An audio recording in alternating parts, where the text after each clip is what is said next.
Hi buddies, welcome back to my channel BSc Nursing Knowledge. Today's topic is tuberculin skin test. Let's start. Tuberculin test is also known as Mantox test और ये test हम TB के confirmation और diagnosis में use करते हैं.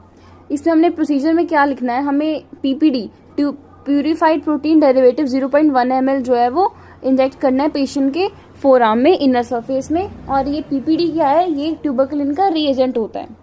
Now, after 72 hours of the injection administration, the skin reaction we will observe. We will check for the presence of any induration, that is the formation of the firm swelling around the site of the injection, and the size, जो induration का size है वो हमने millimetres में ही major करना है. Results अगर positive हैं, अगर 5 mm से ज़्यादा इंड्यूरेशन हो रहा है पेशेंट को, तो हम इससे ये इवेलुएट कर सकते हैं कि पेशेंट HIV इन्फेक्टेड है या उसकी इम्यूनिटी बहुत लो है.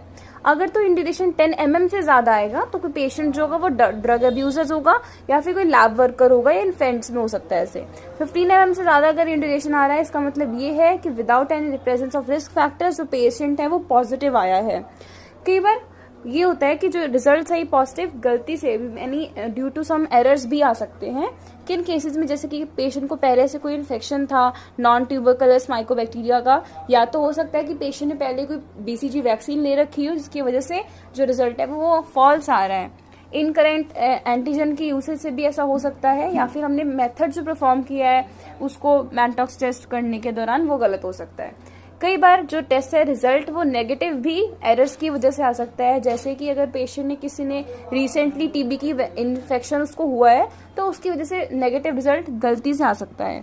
और या फिर पेशेंट की जो एज है काफ़ी यंग है, रिसेंट में किसी ने उसने वायरस वैक्सीनेशन वगैरह ली है, या फिर किसी वायरल इन्फेक्शंस की